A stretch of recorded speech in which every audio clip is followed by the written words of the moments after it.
Integration from 0 to 1, integration from 1 to 2, x square plus y square into dy into dx.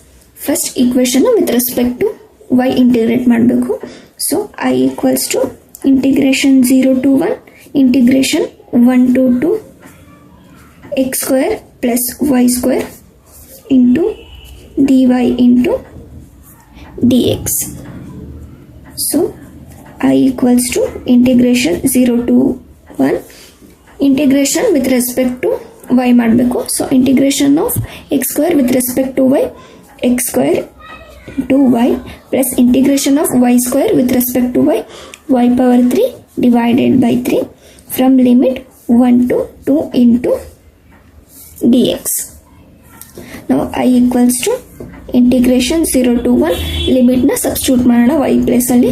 So y place ಅಲ್ಲಿ 2 substitute ಮಾಡಿದ್ರೆ 2x square plus 2 cube ಅಂತ ಹೇಳಿದ್ರೆ 8 divided by 3 minus lower limit 1 ನ y place ಅಲ್ಲಿ substitute ಮಾಡಿದ್ರೆ x square minus 1 by 3 into dx.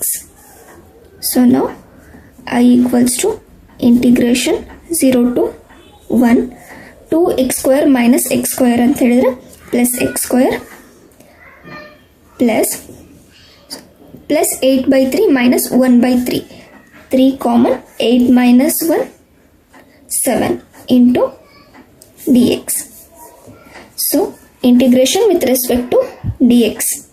So integration of x square x power 3 divided by 3 plus integration of 7 by 3 7 by 3 x from integral value from 0 to 1.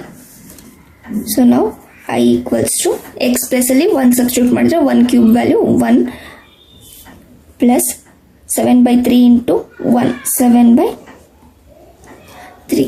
So lower limit 0 substitute ಮಾಡಿದ್ರೆ so ಇದೆರಡು term ಕೂಡ 0 ಆಗುತ್ತೆ. So I equals to LCM same 3 7 plus 1 8. So total answer is I equals to 8 by 3.